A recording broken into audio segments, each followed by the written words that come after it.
ನಿನ್ನ ಹತ್ರ ಒಂದು ವಿಷಯ ಕೇಳಬೇಕಿತ್ತು. ಕೇಳಮ್ಮ. ಅದು ಮಿಂಚುನ ಹೇಗಿದ್ರು ನನಗೆ ದತ್ತು ಕೊಡಬೇಕು ಅಂತ ಒಪ್ಕೊಂಡಿದ್ರಲ್ವಾ? ಈಗ ಅವ್ರ ಅಪ್ಪ ಅಮ್ಮನೇ ಬಂದರು, ಅವ್ರ ಜೊತೆ ಯಾಕೆ ಅವಳನ್ನು ಕಳಿಸ್ಕೊಡ್ತಾ ಇಲ್ಲ?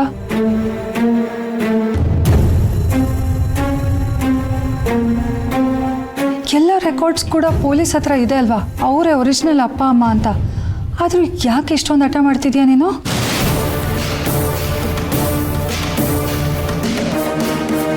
ಮಹಿ, ಈ ವಿಷಯದಲ್ಲಿ ಗೌತಮ್ ಅವ್ರು ಮಾತ್ರ ದೂರಬೇಡ. ನಮಗೆ ಮಿಂಚುನ ದತ್ತು ಕೊಡೋದಕ್ಕೆ ಇಷ್ಟನೇ ಇರಲಿಲ್ಲ. ಸಾರಿ, ತುಂಬಾ ನೋವು ತಿಂದು ತಗೊಂಡಿದ್ದ ಡಿಸಿಷನ್ ಅದು. ಭೂಮಿಕಾ, ಅದೇನು ಗೊತ್ತಾ ಮಹಿಮಾ, ನಿಮ್ಮ ಅತ್ತೆ ಮನೇಲಿ ನೀನೇನೆಲ್ಲ ಮಾಡಿಕೊಂಡೆ ಅಂತ ನಿಮ್ಮ ಅತ್ತೆ ಮಾವ ಬಂದು ನಮ್ಮ ಹತ್ರ ಹೇಳ್ಕೊಂಡ್ರು.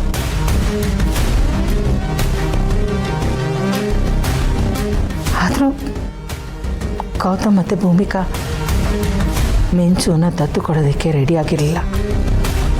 ಆದರೆ ನಿನ್ನ ಪರಿಸ್ಥಿತಿ ತಾಯಿಯಾಗಿ ನನ್ನ ಕೈಯಲ್ಲಿ ನೋಡೋಕ್ಕಾಗಲಿಲ್ಲ. ಇಂದೇ ಡೌನ್ಲೋಡ್ ಮಾಡಿ ಮತ್ತು ನಿಮ್ಮ ನೆಚ್ಚಿನ ಶೋಗಳನ್ನು ಆನಂದಿಸಿ.